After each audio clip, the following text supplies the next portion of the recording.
Good evening, everyone. Can you all hear me? Can you hear me? Yes. Okay. My name is Cristina Fry, and I'm a member of AMA, the American Mexican Association. AMA is an independent, volunteer-run, nonpartisan, nonprofit organization. Its mission is to connect various Mexican origin communities in the U.S. under a unified and collaborative network that promotes their valuable contributions to the country. AMA attracts members from all walks of life. We are a diverse group of people with diverse opinions on a range of topics. To all of you who are not members, we welcome you to join our community. One of our goals is to respond to our members' interests. In the past, we have organized webinars on topics such as mental health, civic engagement, immigration, entrepreneurship, and more. All are available on our YouTube channel. Today, we welcome all of you to discuss, is Christian nationalism a threat to the Latino community? With us, we have our two moderators who will introduce today's speakers. Dr. Gilberto Perez Jr. is the Vice President for Student Life, Hispanic Service Initiatives, and Dean of Students at Goshen College. And Dr. Felipe Hinojosa is Professor of History at the Jackson Family Chair and the Jackson Family Chair for Baylor in Latin America at Baylor University. Dr. Perez y Dr. Hinojosa, thank you so much for joining us. And now I will unmute your microphones. Those who need translation, we have put in our chat box the phone numbers where you can dial to receive the translation in Spanish of this conversation. Thank you, everybody, for being here with us. Dr. Perez and Dr. Hinojosa, it's all yours. Thank you, Christina. It is a pleasure to be here this evening with AMA members and also members of other communities across the country. It's really a joy to sit together and to spend time diving into a topic that has become one of interest of AMA members. I've been a member of AMA for, I think, 4 years now and have enjoyed thoroughly being a part of the community. And there are many, many ways that AMA is engaged in community. And this particular one of this topic became one that many AMA members were interested in discussing. And so we're very excited. I see a fair number of people here that I would know, and I think others of you know each other as well. So we are a community that's tied by many different ways, and there are also new people that are tied into this conversation. So we're very pleased that all of you have chosen to take some time from your schedules to be with us this evening. I'll pass it over to Felipe to introduce himself, and Felipe will also get us started with introducing one of our speakers, and I'll do the same, and then we'll really get to the work of what we're here to do. Felipe? Good evening, everybody. My name is Felipe Hinojosa. I'm happy. It's an honor for me to be here with you all this evening. It's my job this evening to not only facilitate, but to introduce, and I'm honored to do so, to introduce Dr. Crystal Silva-McCormick. The Reverend Dr. Crystal Silva-McCormick is visiting assistant professor of evangelism and mission at Austin Presbyterian Seminary. Her research focuses on the intersections of Christianity, imperialism, and colonialism, particularly as it relates to Euro-American Christian missions. Crystal is originally from El Paso, Texas. She is a scholar with the Hispanic Theological Initiative and an ordained minister in the United Church of Christ. She has also served as a pastor, chaplain, and activist, working in solidarity with immigrant communities. So Reverend Dr. Crystal Silva-McCormick, welcome. I also have the pleasure this evening of introducing Dr. Drew Strait. But before I do that, I want to just state to encourage you as the webinar is ongoing, you are most welcome to submit your questions in the chat box. And Felipe and I, part of our role this evening is to monitor those questions. And then after both presentations, we will enter into dialogue where we'll pass along your questions to the professors, the seminarians, and we can learn from them as they share with us their knowledge and their expertise. So please feel free. I also know that chat boxes are places where people can talk to one another, whether it's individually or as a group. We at AMA only encourage you to be respectful in your conversations with one another, and the questions that you ask would be respectful. And hopefully we will have an opportunity to engage those questions as we go. If we do not have time to engage those questions, we sincerely apologize that. We know that the topic is an important one. But again, as Cristina shared earlier, we will have this on the AMA YouTube channel, will be available for later viewing. And we also want to thank Johanna Reyes, who is with us from AMA USA, and Mr. David Gonzalez, who is offering interpretation for us this evening. So thank you. Dr. Drew Strait is a dad, he's a pastor, he's a theologian and speaker and professor. He is writing and teaching his writing and teaching focuses on political idolatry and peacemaking in early Christianity. He is a professor at the Anabaptist Mennonite Biblical Seminary in Elkhart, Indiana. He is a popular speaker on how faith communities can challenge Christian nationalism, violent extremism, and Christian supremacy with strategic nonviolence.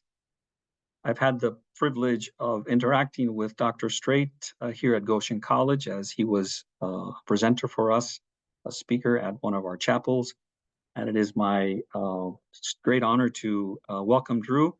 Drew will share his screen and offer to us a presentation, and then we will move to having Reverend Dr. Crystal Silva-McCormick offer us a second presentation, and then we will enter into the questions and dialogues. Thank you, Drew. Welcome. All right, thank you so much, Gilberto. Greetings to all of you, and I want to thank AMA for this invitation to talk about Christian nationalism tonight, a topic of immense importance for this moment that we are living in the year 2024. I'd like to start off this short lecture with some public polling data. In 2022, the Pew Research Center ran some data among the American public, and they found that 45% of Americans think that the USA should be a Christian nation, and 60% of US adults believe America's founders intended the United States to be a Christian nation. I find these numbers to be really striking because the origin story of the United States is profoundly contested among historians of the United States. In fact, in 1983, three of the preeminent evangelical historians named Mark Knoll, Nathan Hatch, and George Marsden wrote this book called The Search for Christian America. In their conclusion, they write this. They write, "We feel that a careful study of the facts of history shows that early America does not deserve to be considered uniquely, distinctly, or even predominantly Christian, if we mean by the word Christian a state of society reflecting the ideals represented in Scripture. We feel that a careful examination of Christian teaching on government, the state, and the nature of culture shows that the idea of a Christian nation is a very ambiguous concept, which is usually harmful to effective Christian action in society." Then they write this, "America is not a Christian country, nor will it ever be one." Those are pretty stark, that's a pretty stark interpretation of America's origin stories, especially given the fact that so many Americans today believe that the US was founded as a Christian nation and should be a Christian nation.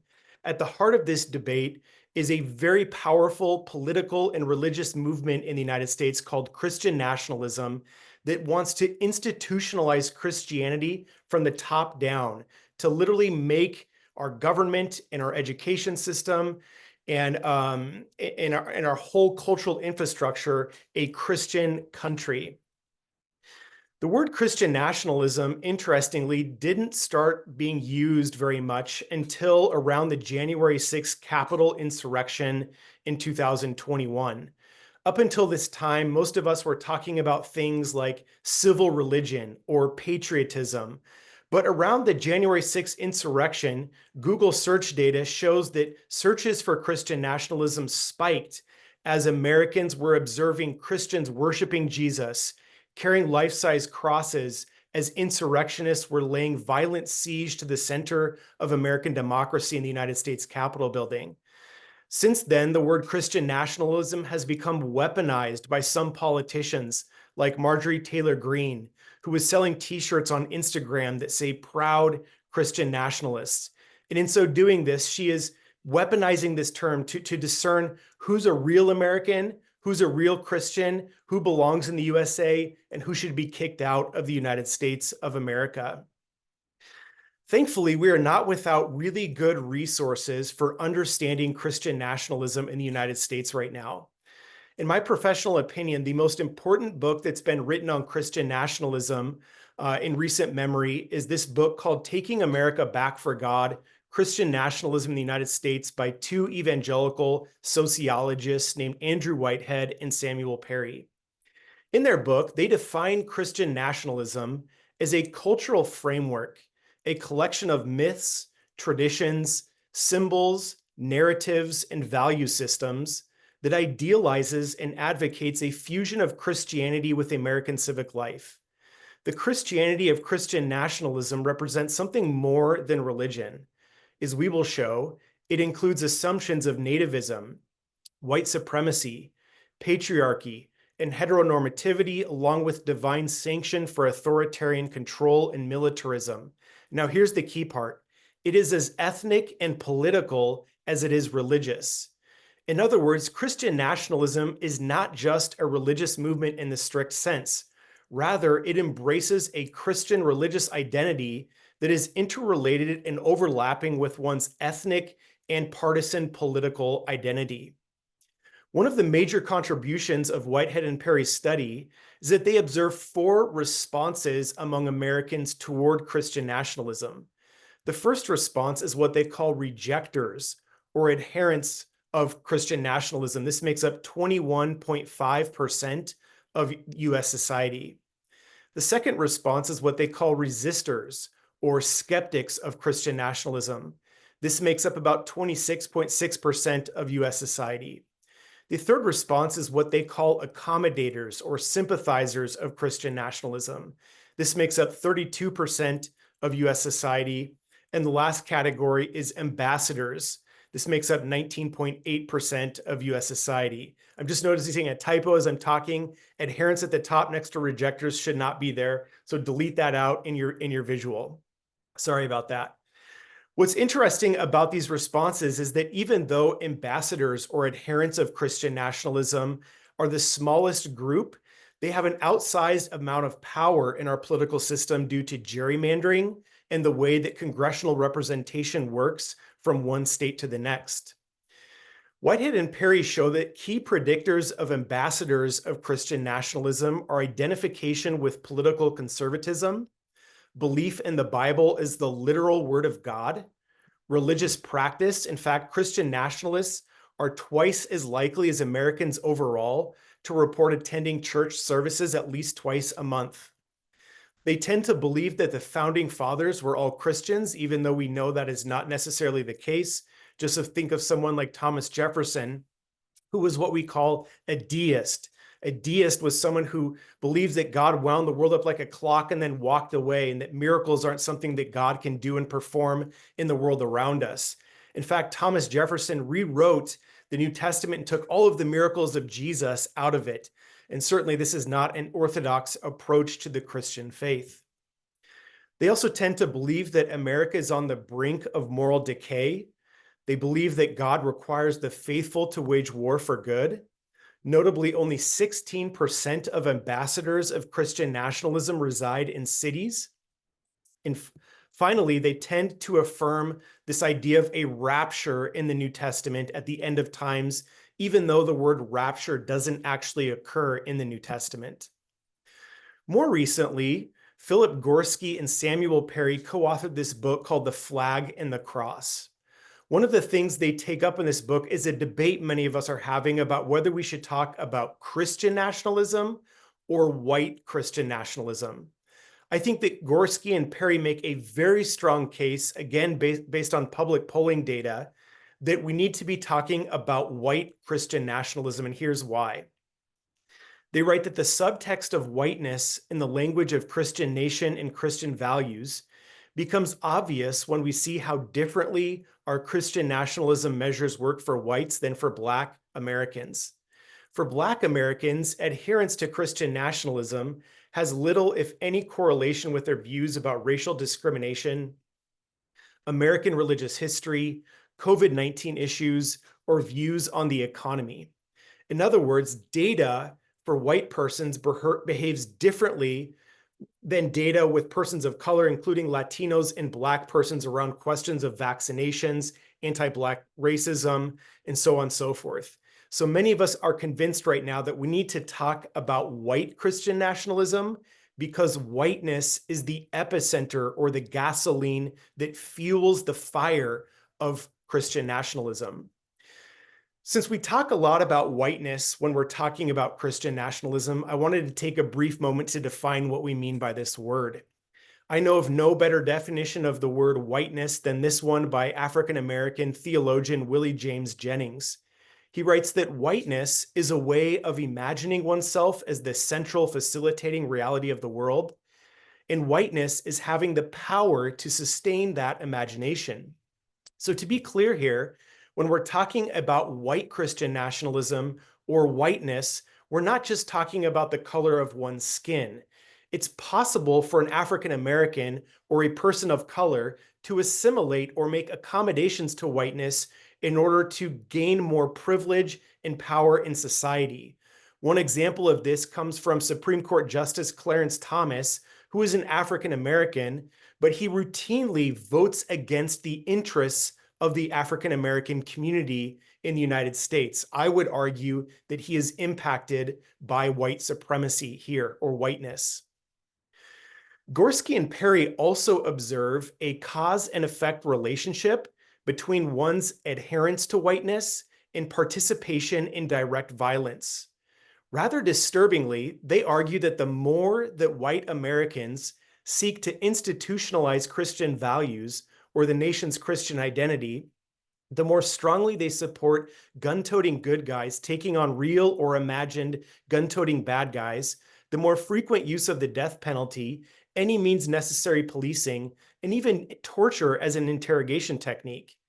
Even more recently, the public religion research found that 40% of adherents of Christian nationalism affirm this statement: because things have gotten so far off track, true American patriots may have to resort to violence in order to save our country. Of course, we saw this in real time during the January 6th Capitol insurrection. After the insurrection, there was a congressional testimony by a Capitol police officer named Daniel Hodges. As he was testifying before Congress after being crushed inside of a revolving door by insurrectionists, he said this before Congress: "The sea of people was punctuated by people with flags. It was clear the terrorists perceived themselves to be Christians. I saw the Christian flag directly to my front. Another read, 'Jesus is my savior, Trump is my president.' Another, 'Jesus is king.' One flag read, 'Don't give up the ship.'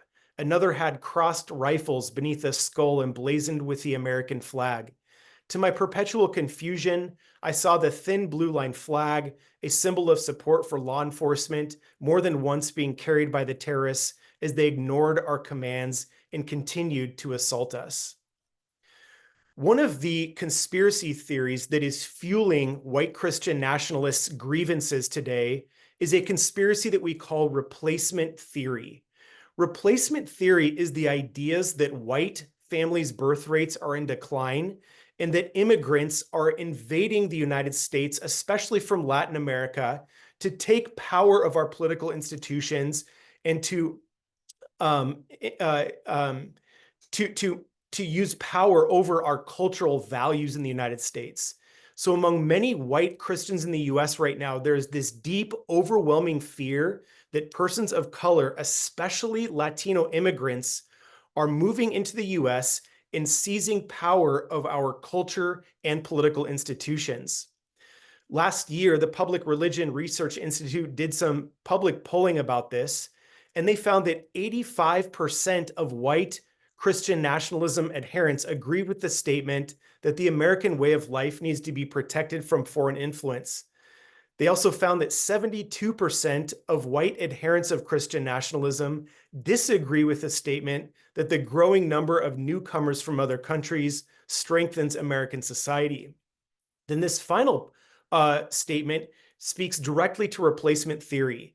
They found that 81% of white Christian nationalism adherents agree with the statement that immigrants are invading our country and replacing our cultural and ethnic background. Strikingly, Donald Trump can stimulate these narratives of replacement to instill fear and grievances among his followers.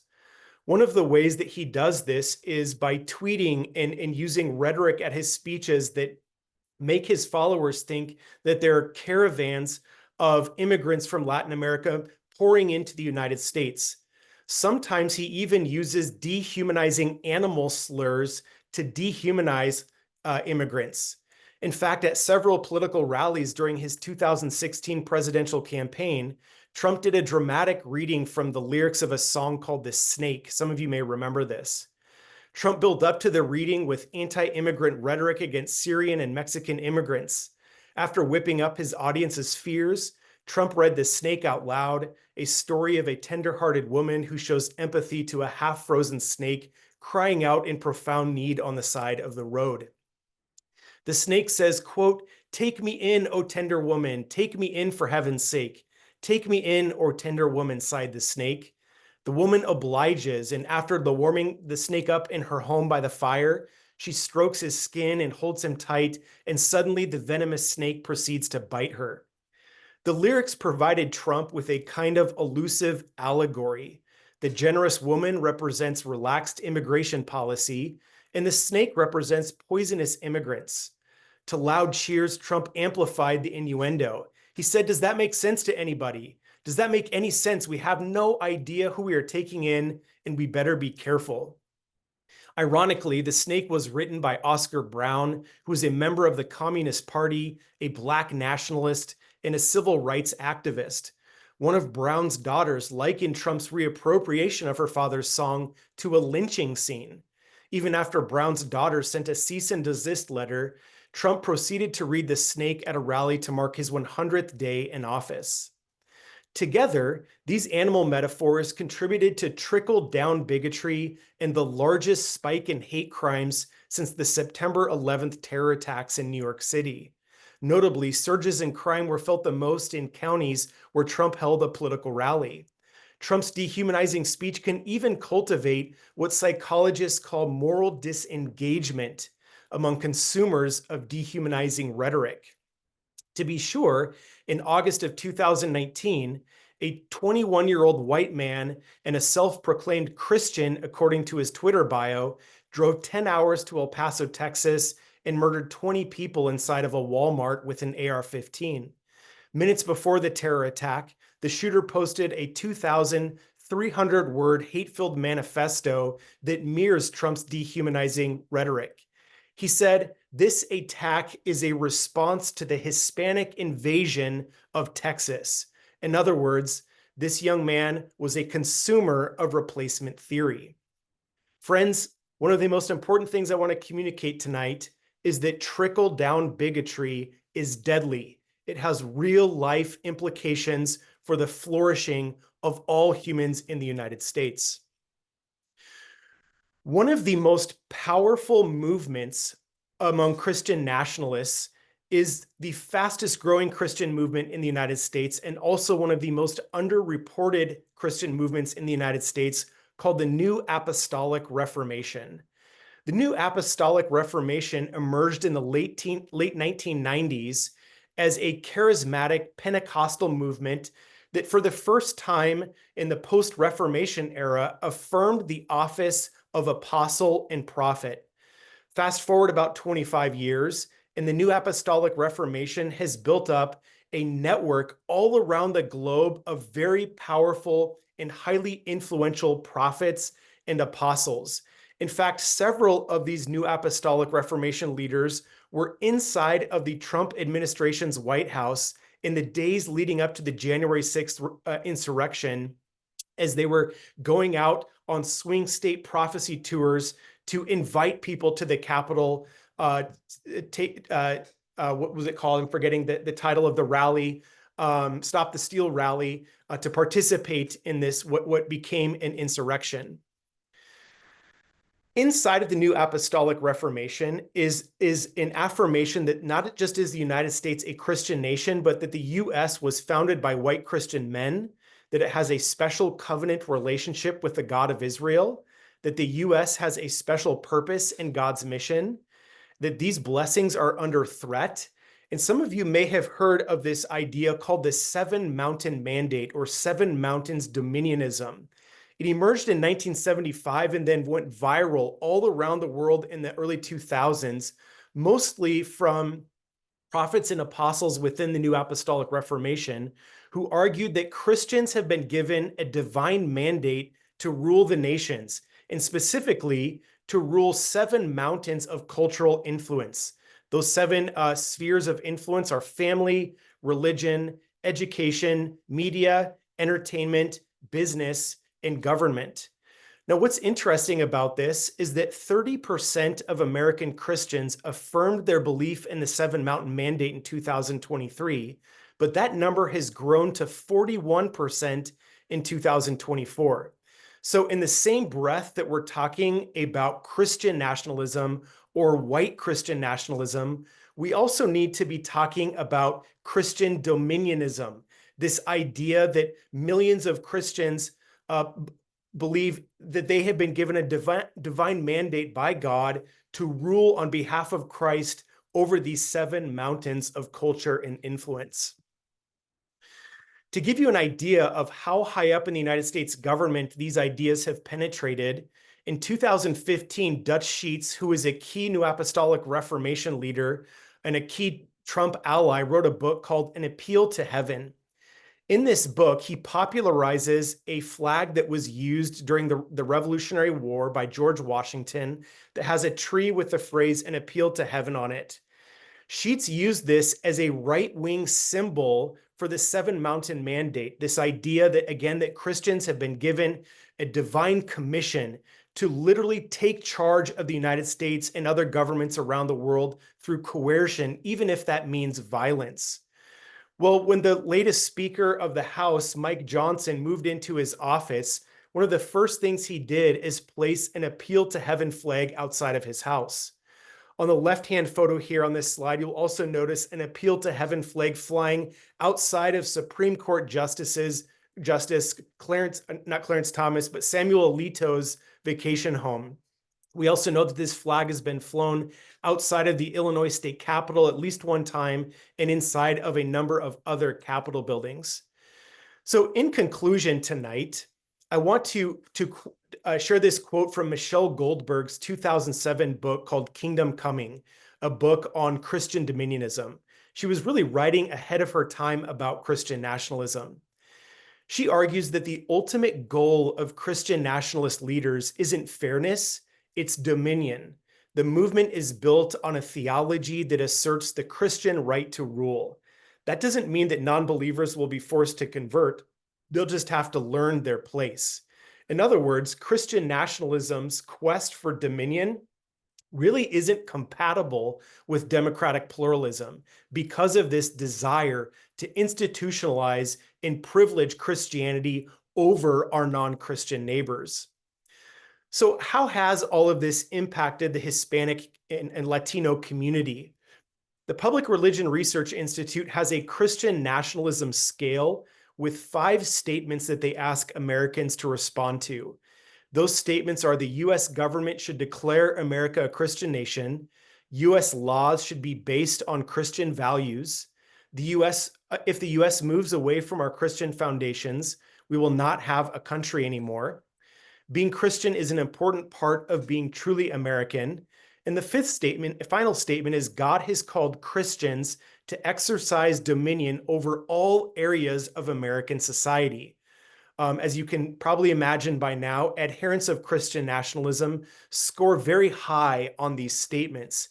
Interestingly, among Hispanic Protestants in particular, 44% of Hispanic Protestants show strong or moderate support for these statements in 2022. Those numbers went up to 55% in 2023. And in 2024, 59% of Hispanic Protestants affirmed or showed strong sympathy with these Christian nationalism measures. I don't know how to explain this. I defer to maybe Crystal and others on this call tonight, but among Hispanic Catholics, those numbers go down, which is very interesting to me. So in conclusion, I want to share a quote from Amanda Tyler, who argues that opposition to Christian nationalism is not opposition to Christianity. And a growing number of Christians feel a religious imperative to stand up against Christian nationalism. Over the last several years, I've devoted all of my scholarly and pastoral energy to challenging Christian nationalism because I believe that it is a distortion of the gospel of Christ. And I recently wrote a book called Strange Worship: 6 Steps for Challenging Christian Nationalism. If you're interested in learning more about what that might look like, I encourage you to check out that book. Thank you all so very much for the opportunity to share this with you tonight, and I look forward to more conversation. Thank you, Drew, for offering us your thoughts and your perspective. Us in the group at AMAM are attempting to understand more of how Christian nationalism is forming and doing its work in community. And so it's good to hear your perspective and find ways to manage and work with that particular topic that you're presenting us. We also this evening, for those who have arrived recently, we have Dr. Crystal Silva-McCormick, who has graciously accepted our invitation to join us.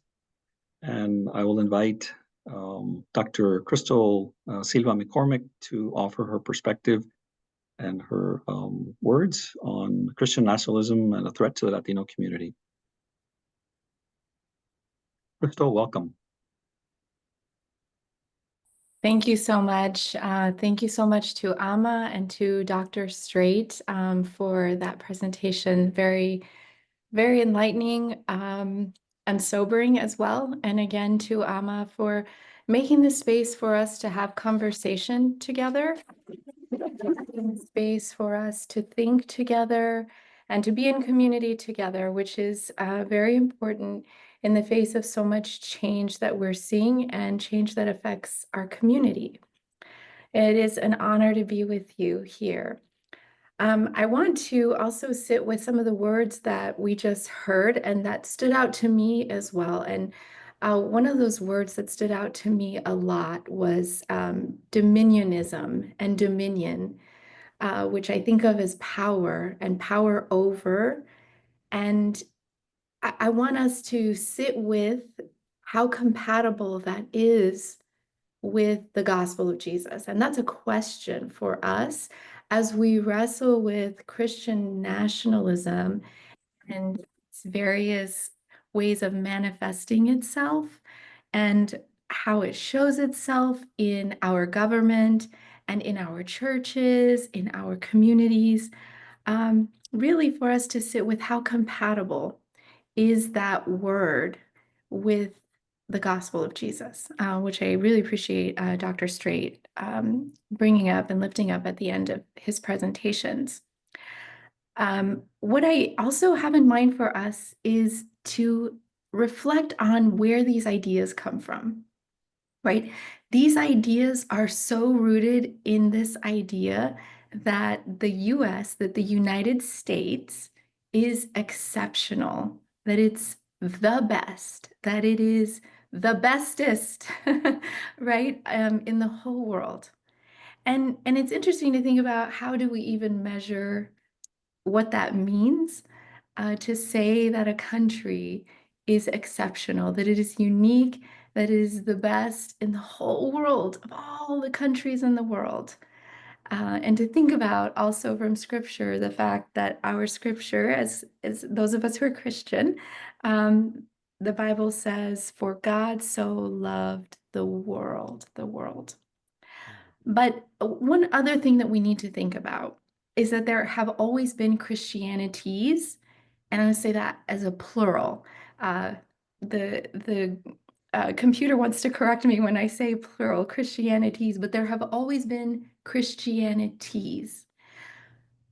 In history, what we see is there has been one Christianity that has often been the dominant form, and that Christianity comes from Europe, and largely from 16th, 17th century Europe, as Christianity gets formed in Europe, and Europe becomes really a center of power and colonization around the world. It starts taking lands all over the world.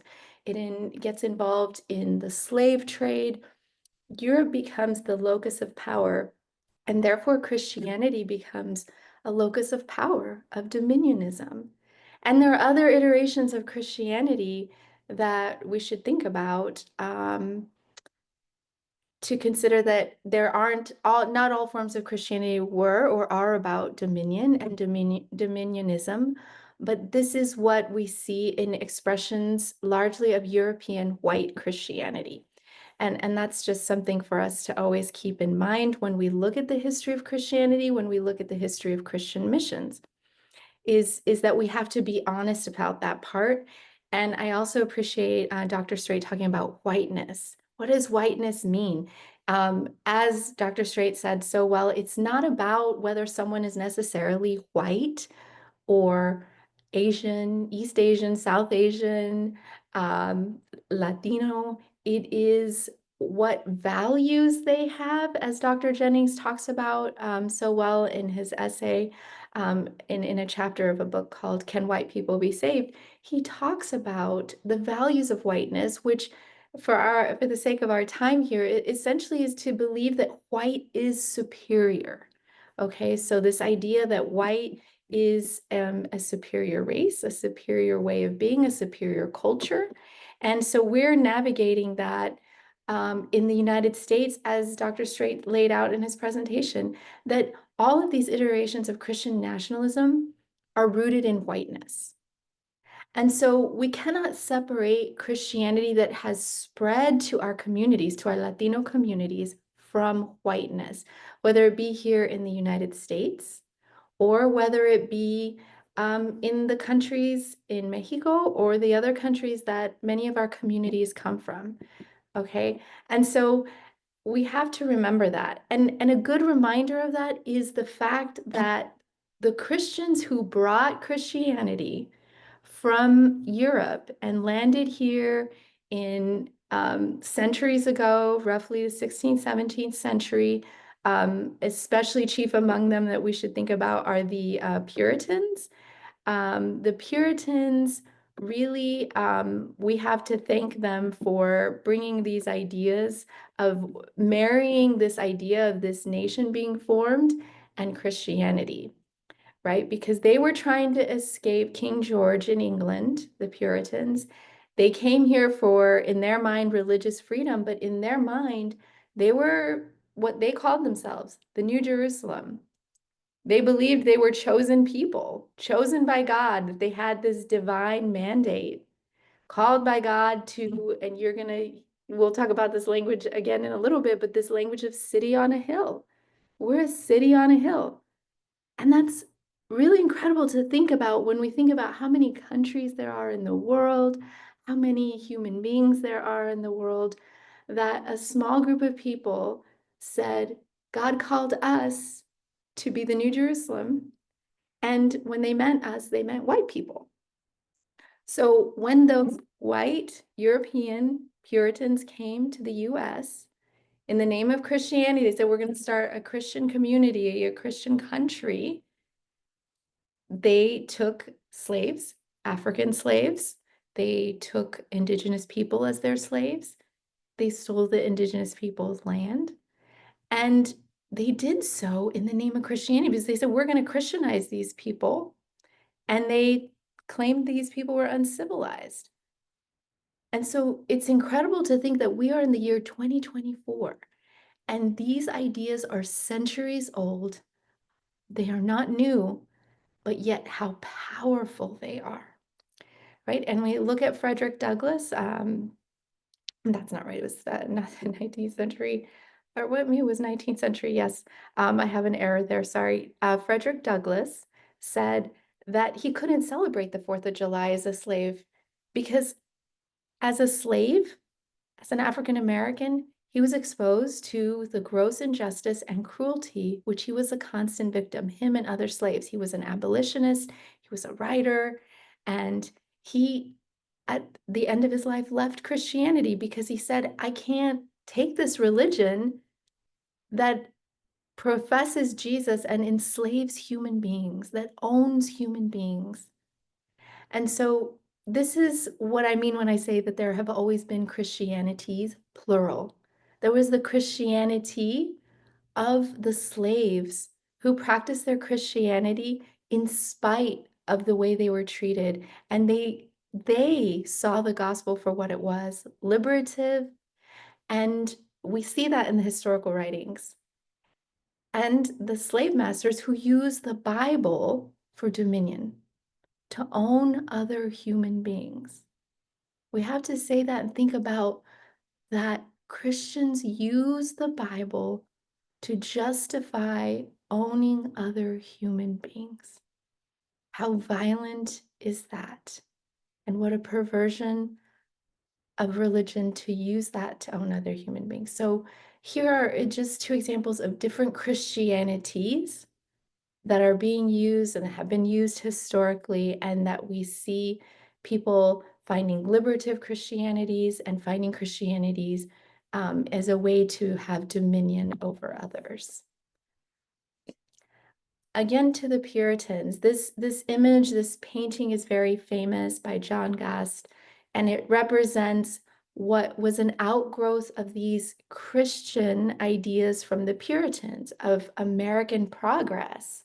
And sometimes when we're taught in schools, and still now, there's this phrase used, westward expansion, which is not really accurate. Should be more, killing the genocide of indigenous people, taking their land, owning slaves. And it becomes associated with this idea in the 19th century of manifest destiny, that Europeans came to the US, had a divine right to take all this land in the name of so-called expansion. And so Christianity in the US, even though there were different expressions, and certainly we have white Christians, for example, in the Quaker Church, who said, if you're a Christian and you own a slave, you cannot come to the Quaker meeting house. It's another example of people tapping into their Christianity that is liberative, that is rooted in care for all people. And then there was the Christianity of the slave masters. So we have Christianities, plural, being formed in the US, but the dominant form of Christianity associated itself with dominionism and with this idea that this forming nation over the land of the indigenous people, which is Turtle Island, that they were chosen to be unique and special and were called by God. So these ideas are still so prevalent, and they are based on whiteness. Okay, this idea that white is superior. And so these ideas have not gone anywhere. And what we're seeing is that they're growing strong, and that they are using Christianity to express their dominionism, to have it over everybody. So this idea that the US is exceptional comes from the Puritans, and it exists now, and it is something that is found itself in Latino communities and Latino churches. And again, it's not new. And we have also adopted this language in our churches, but not just the language, but the politics. And I don't mean being partisan, Republican, Democrat, this or that. I mean the politic of saying, I've known people who are immigrants and who said that it is sinful to be here as an undocumented person. And these ideas come from the rules, the laws of whiteness that have been established in this country centuries ago, right? And this is why people can evoke scripture, as also Dr. Strait's presentation showed very well, evoke scripture for the use of dominionism. Okay, and so in the 17th century, one of the famous Puritan pastor, John Winthrop, said that we are a city on a hill, and he cited Jesus's words on the Sermon on the Mount and says, you are the light of the world. So we'll still hear not pastors like John Winthrop, although we'll hear them all the time. We'll hear politicians say, city on a hill, that the US is a light to the nations. And they are evoking Christian language to support this idea that the US is exceptional. It is unique and it has a special call in the world, right? And so during the period of colonization, roughly up until the 19th century, when most of Latin America was experiencing, different nations were experiencing independence from colonialism, and I would say that was the use of the Bible with the sword, an actual sword, where indigenous people across Latin America were killed for their land and subjugated in the name of Christianity, certain forms of Christianity, right? Largely Catholic Christianity. And then people start experiencing independence in these nations, and US missionaries, not only from the US, but largely from the US, start coming to Latin America in about the 20th century. And this is a period where the US is wanting to grow and expand outside of the borders that it has created. And it has economic interests in other countries. And so missionaries also start going into the places where the US is expanding and building its economic relationships, its economic power. And these missionaries also, both intentionally and unintentionally, disseminate this idea that the US is the greatest nation, but it ties these ideas to the spread of Christianity. It makes them synonymous. So again, many Christianities exist in Latin America, not just one, many today and always.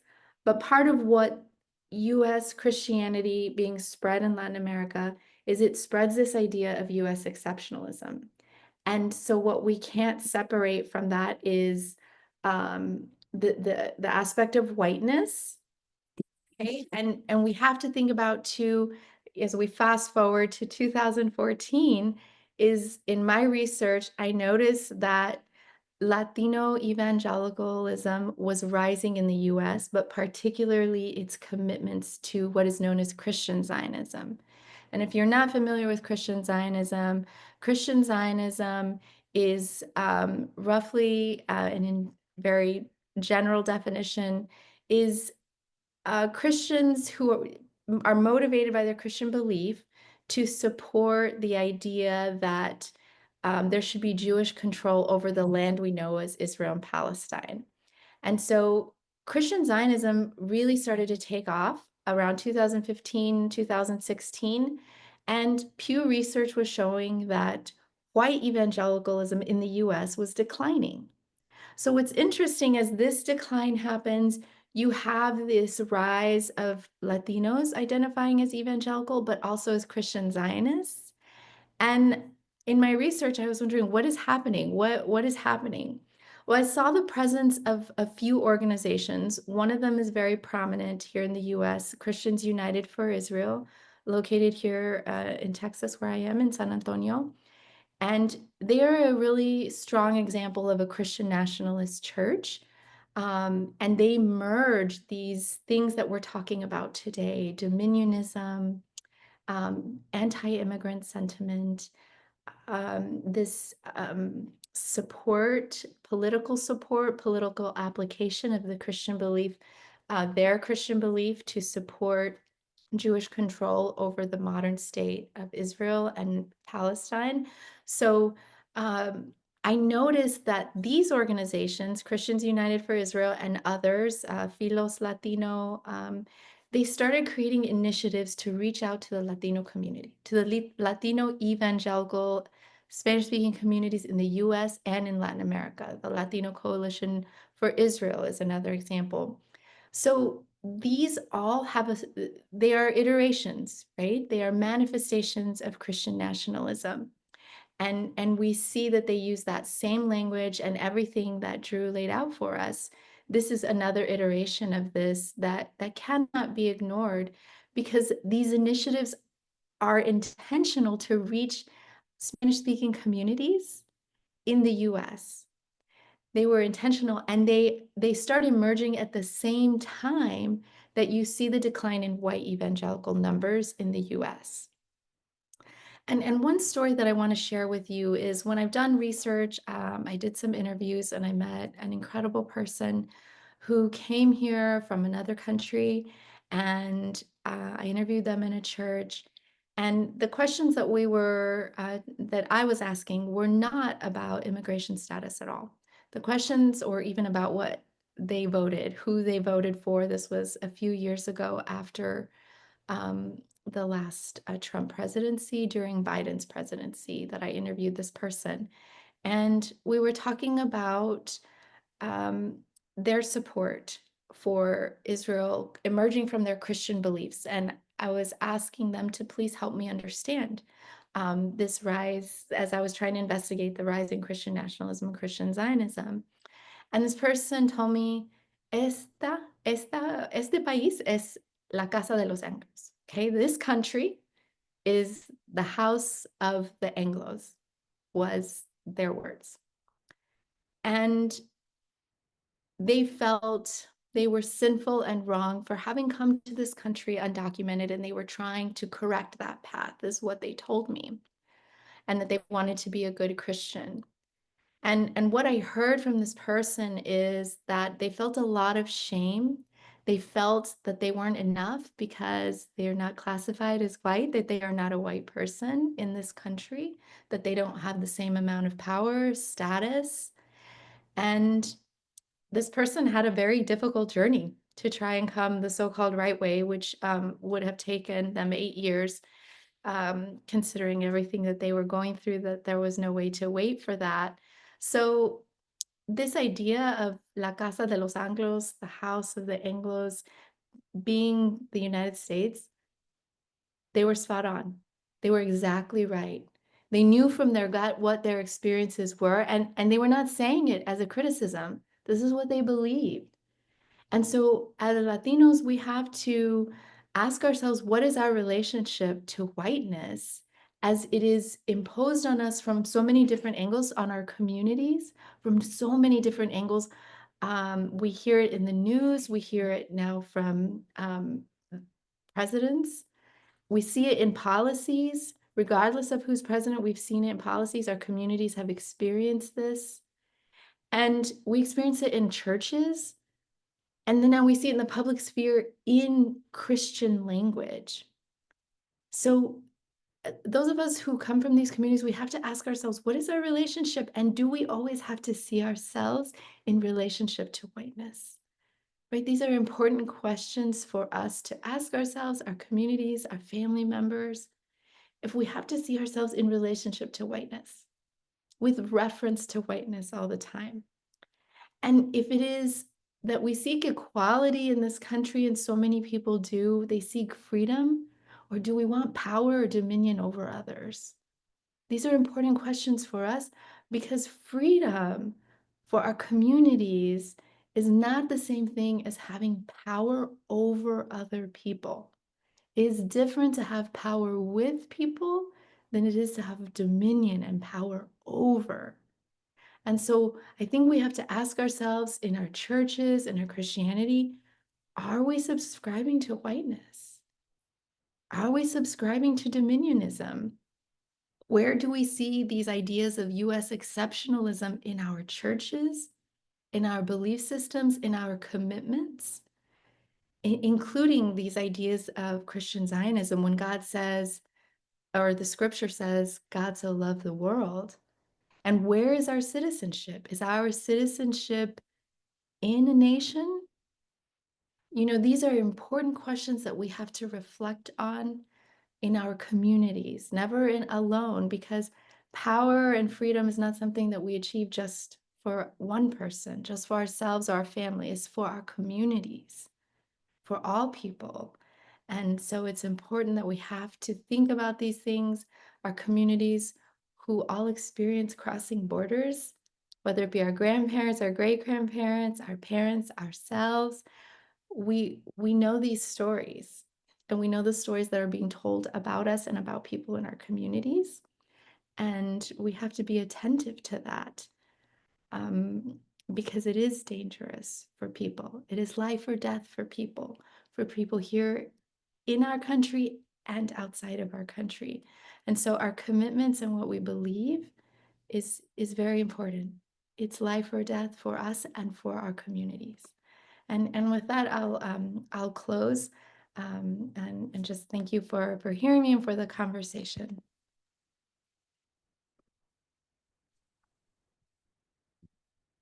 So I'd like to sort of kick off this discussion by first thanking Reverend Dr. Crystal Silva-McCormick and Dr. Strait for their contributions this evening. I want to just jump right in terms of some of the questions that are coming in the chat, and thank you to all the participants out there that have put some questions into the chat. I'm going to start off with two questions for Reverend Dr. Crystal Silva-McCormick and Dr. Strait. And you all can choose which order you want to go in or who wants to kick us off here. But this is a question that's coming from one of our participants, from Beatriz Amberman, who asks, number one, what are the ethical implications of Christian nationalism in a diverse and pluralistic society? So that's the first question. What are the ethical implications of Christian nationalism in a diverse and pluralistic society? The second question is, what are some steps that Latino communities can take to counter Christian nationalism and promote a more inclusive and diverse society? So these are two great questions, and I'll just leave it open to our two keynote presenters here to kick us off and respond to these questions. Crystal, you're welcome to go first.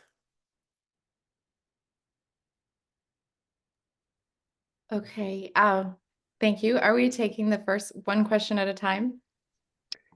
Whichever you'd like to take, and Oh. however you want to respond, it's totally up to you. Okay.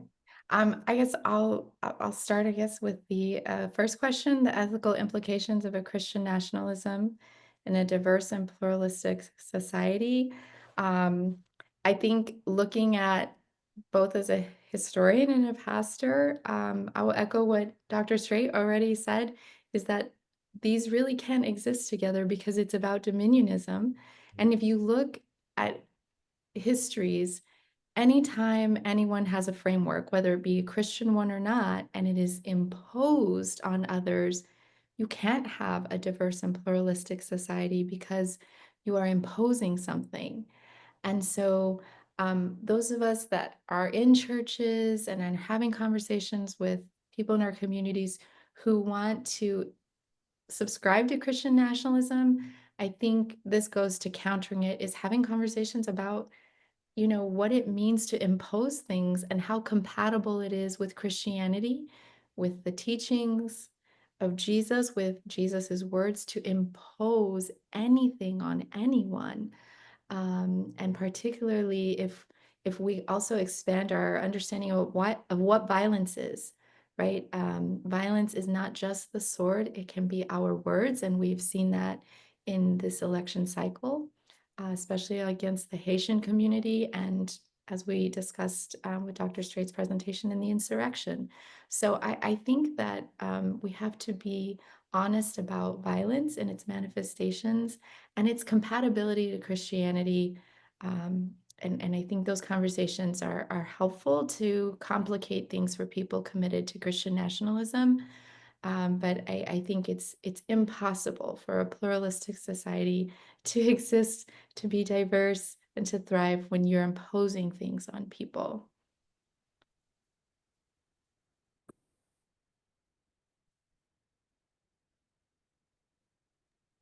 Drew? I'll just add, Felipe, are you still there? Yeah, Dr. Strait, go ahead, follow up. Yeah, Absolutely. the only thing I'd add, I think that is so well said, Crystal. I would just add that speaking as a Christian just for a moment, Jesus says that kind of the highest, greatest commandment is to love God and love your neighbor as yourself.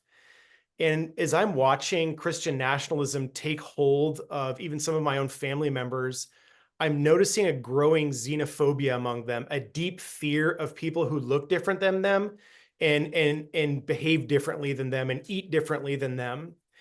And I get really concerned, especially in Christian context, that Jesus's teachings on neighborly love become perverted and get distorted into only loving some of my neighbors or my neighbors who look like me and have the same values as me. And obviously, it's impossible to have a diverse and inclusive nation with that kind of worldview where I'm going to give privilege to some people and underprivilege other people. And this, of course, leads to a kind of segregation and even a caste system, an economic caste system in our society that I think is really wreaking havoc on the flourishing of all Americans. Wonderful. Thank you both for that. Gilberto? Yeah, thank you, Crystal and Drew. One of the other questions that's also come to us in the chat box really addresses sort of marginalization as over time folks ascribe to Christian nationalism. And the question is, what are specific implications of current Christian nationalism for the Hispanic communities, particularly in terms of cultural identity, political engagement, and the potential increase in the marginalization of Hispanics? And would welcome either of you or both of you to sort of look at helping us understand, or the person who writes the question about, what are those implications for Hispanic communities as they are coming more into Christian nationalism, as in some ways both of you have presented.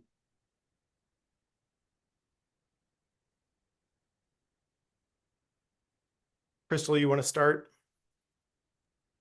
You can go ahead and I'll piggyback.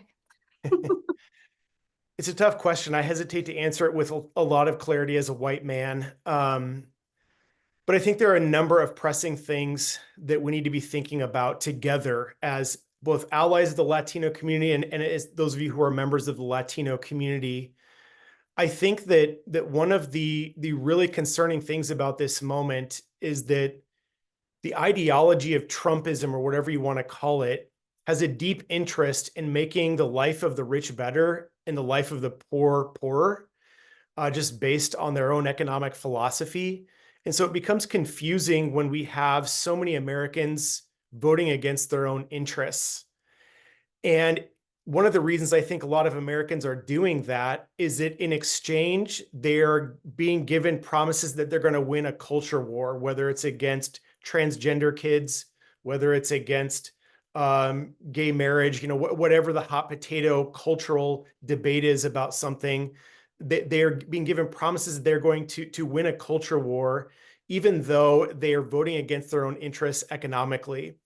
And so I think creating spaces in our communities, whatever that context is, inside of churches, outside of churches, places like AMA, to talk about Christian nationalism and educate one another about what it is, because so many people at this point think that Christian nationalism just is Christianity. And so we need spaces to educate one another so that we can see what it is that is distorting the gospel and what is becoming a human security threat to historically marginalized persons in the United States. Thank you. Yeah, I think that's really helpful. I think that our communities have avoided conversations in some ways for fear of being offensive and that be in our families, and it's within the Latino community and it's outside, right? And I think that that's part of our problem. We've avoided so many conversations for fear of upsetting another or being offensive instead of engaging in the hard conversations. So I think that we have to do that more, particularly because we're too late.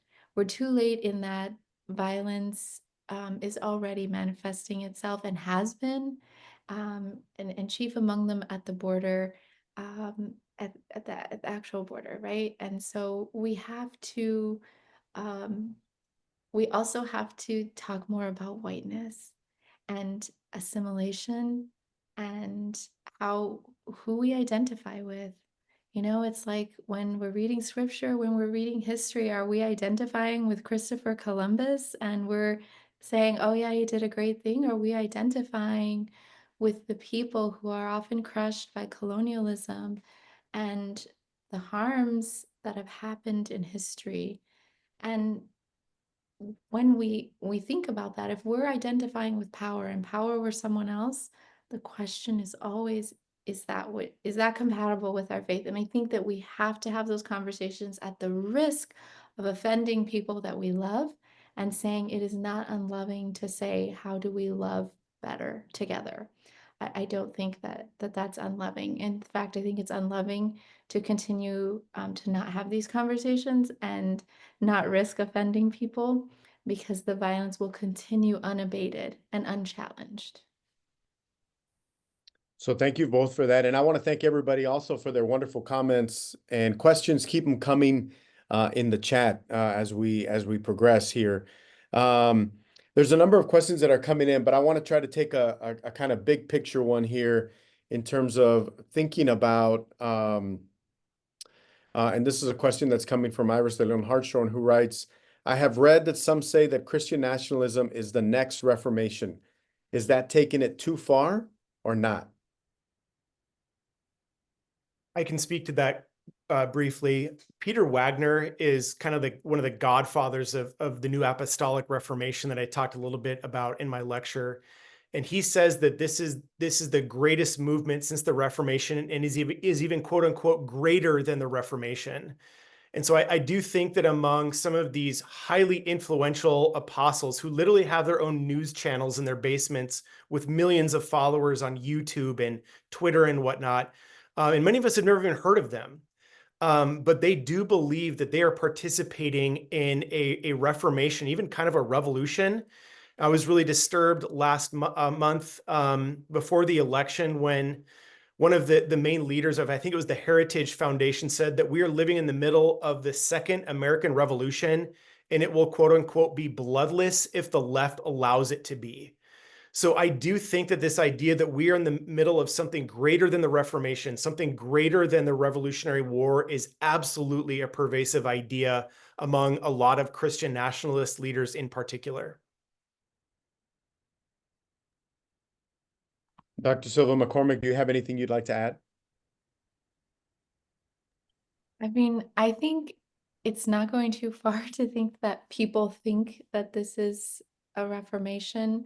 And if we look historically at what happened during the Reformation, a lot of people died, a lot of people were killed, and I can't fathom why any Christian would want that. And I would want someone who is Christian to explain why they think that's compatible with Christianity, with Jesus, especially when the founder of Christianity was crucified, is quite the take that we would want a violent revolution to have dominion over other people when the founder of the religion was crucified. And I have a daughter who's 10, and she told me the other night, tell her a story, and I told her a Bible verse I had to preach on. It was the widow that gave all she had, widow's mite. But before I told her the story, she said, wait, is the story sad? Does someone die? Does an animal get hurt? Because if any of this happens, don't tell it to me. I said, no, Jesus was in awe of this person because they had nothing and they gave everything. And she said, oh, but Jesus dies. And if a 10-year-old can comprehend what it is, the founder of the faith dies. And of course, Christians believe Jesus was resurrected, but he was killed in the face of violence. So I think that we have to challenge these narratives, and it's not going too far to think that people are embracing this idea and they have to be challenged with the values of nonviolence. They have to be. Thank you, Crystal and Drew. There are sort of questions in line with sort of the appeal of, you have Latino evangelical pastors who are reaching immigrants, and Latino evangelical pastors that are inviting them into their community. So that's one question. But then we also have this idea of, well, what are the responsibilities from countries like, as one of our Carlos Love and Dara Marquez earlier, in terms of Latino evangelicals, and what is the appeal to have them in their congregation, in the sense of, what are the responsibilities of countries who, as Carlos writes, Mexico, Venezuela, Cuba, Colombia, that have expelled, as Carlos writes, illegal immigrants that in some ways cause rejection in the U.S. Are those things connected in terms of how Latino evangelicals, potentially immigrant pastors who have come to the U.S.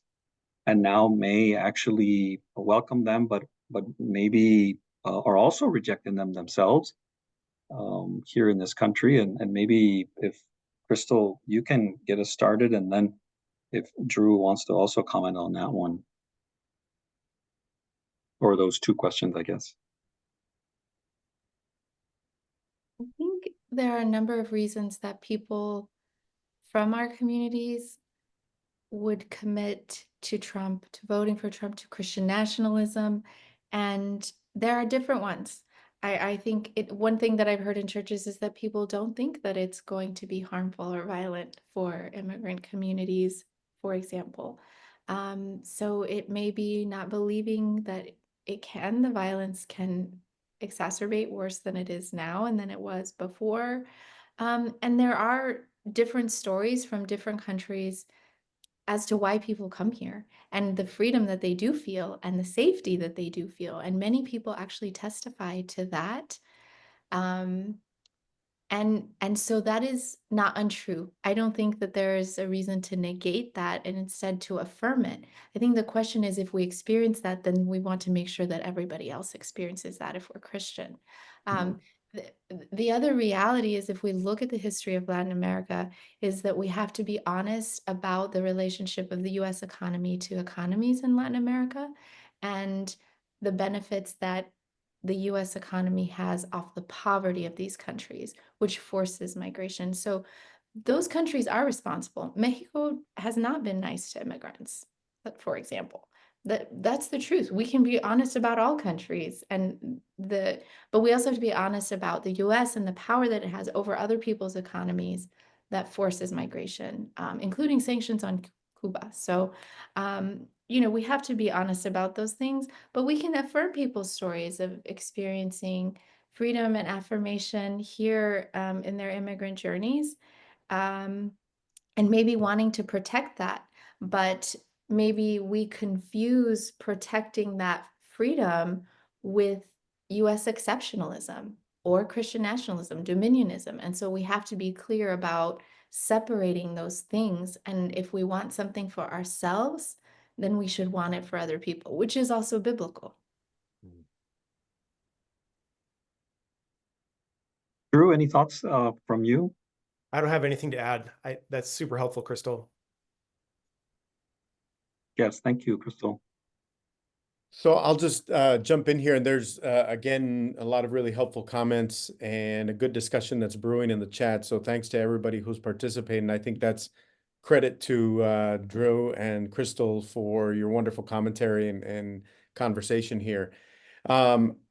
This is thinking, and we have been this time sort of thinking historically about all of this, and I wonder We have had moments in American history where the prosperity gospel has popped up. I grew up hearing pastors talk about, you know, give this sort of money or give this amount of money and you'll be blessed and this will come to you. A lot of these sorts of theologies are not really new, and yet they've gained a tremendous amount of traction in this moment that we are in. And I wonder if either of you have any sort of idea at what is it about this moment in American history that is unique, that is different, or do you take the perspective that we've been here before and there have been other moments that have popped up historically in American history? I can start. Is that okay, Crystal, if I go? Cool. Yeah, I think there are two competing kind of economic visions for the United States over the last century. One was the New Deal, and the other one is what we call neoliberalism. And neoliberalism has dominated the story over the last century. And one of the core features of neoliberalism is the deregulation of capital and of wealth. And it has created what some would say is the largest wealth gap in human history, where we've got this, what some call the 1% who have an unbelievable amount of wealth concentrated in their sphere of influence. And then there's the rest of us at the bottom. But alongside of this, it also is a culture that has been birthed of what we call the entrepreneurial self, where we're all living in fierce competition with one another to climb this myth that we live in a meritocracy, that you can get rich and get wealthy if you just work hard enough. Well, we know that that's not necessarily true. I know a lot of people who work 60 hours a week and make a fraction of the money that a lot of people on the top do, even within 1 hour of their work life.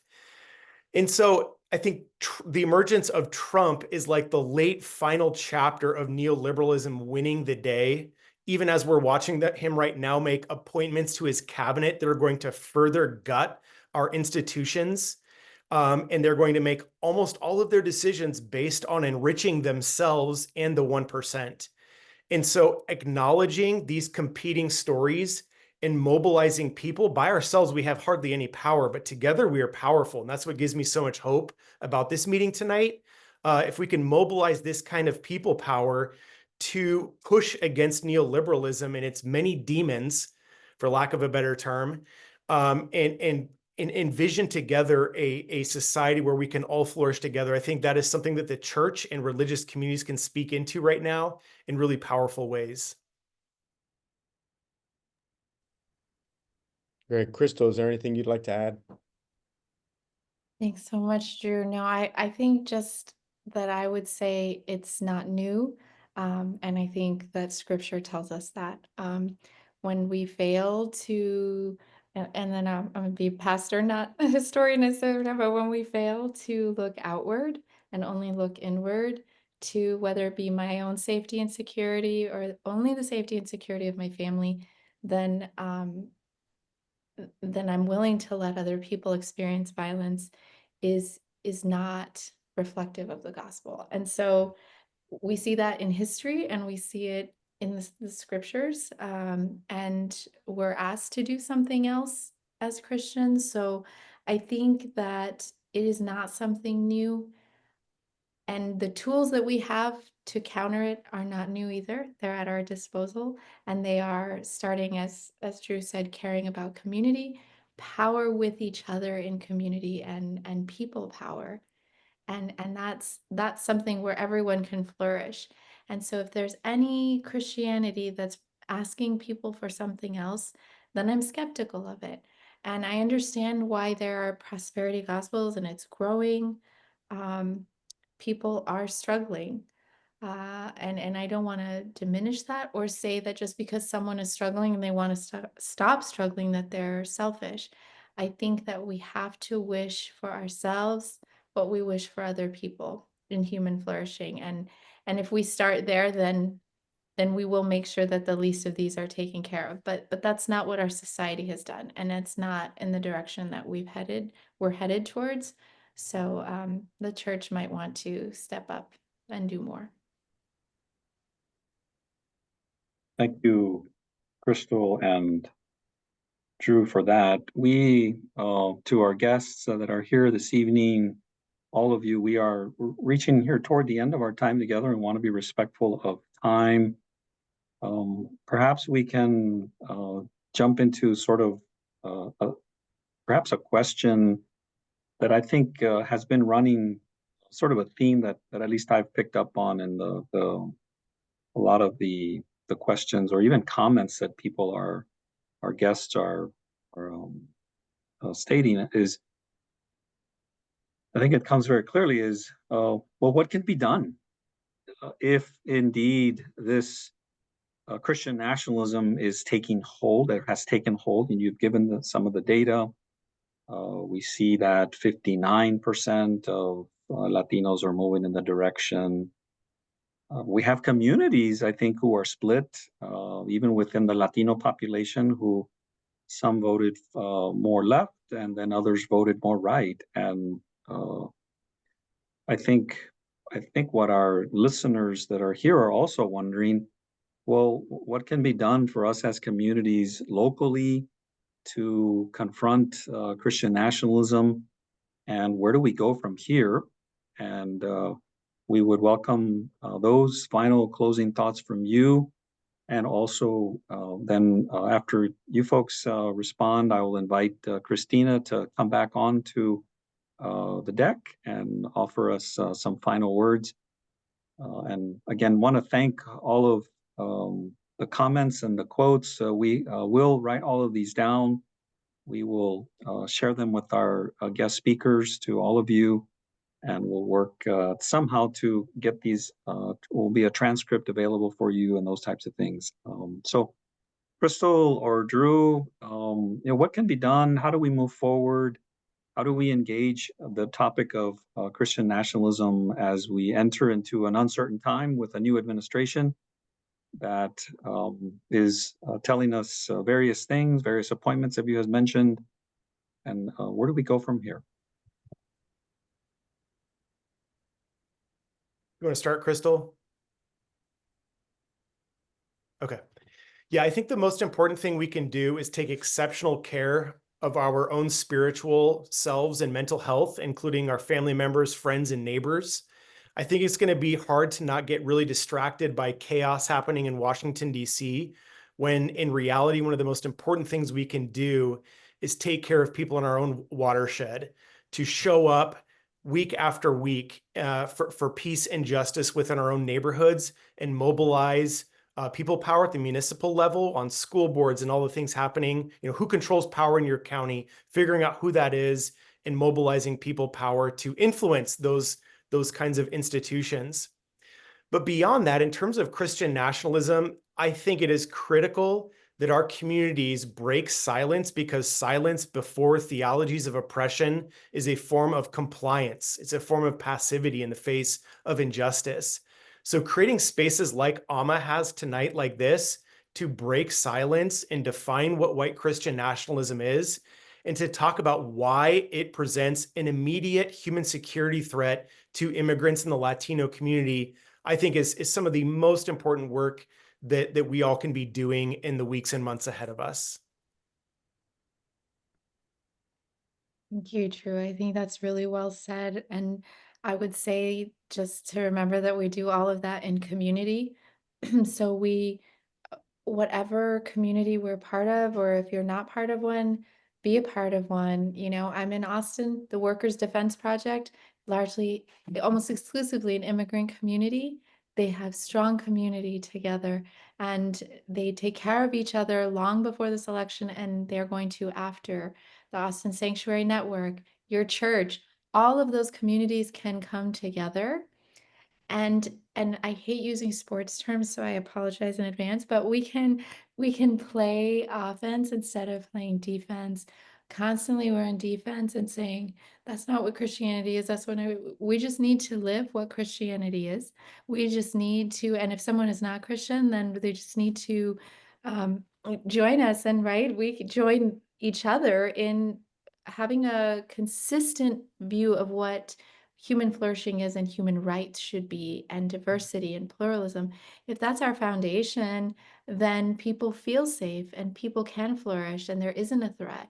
But when we let dominionism creep in, and as Drew said, if we don't speak about it, then we put all our communities in danger. And so the thing is that we can do is be as loud as we can with our actions, with our care, with our honesty, with our love, with our nonviolence, with a Christianity that is not about dominating and dominionism. And when we live that loudly in community, then the other, gets drowned out with its violence. Yeah, so we do it in community and we have to do it loudly. Thank you, Reverend Dr. Crystal Silva-McCormick and Dr. Drew Strait for your helpful insights into the topic. And want to also thank our co-moderator, Felipe Hinojosa, for jumping in and taking this all the way from Baylor. And so I will pass it now to Cristina Fry for our closing comments, and wishing all of you much thanks for your participation. On behalf of AMA, thank you very much to everybody for their participation. It was wonderful to have experts on the topic and this nice conversation with our community. We are building a community here. Thank you so much again to the speakers, Dr. Crystal, I forgot her names, sorry, and Dr. Drew. Thank you to our moderators, Gilberto and Dr. Hinojosa. Thank you so much to our community. And well, good night to everybody.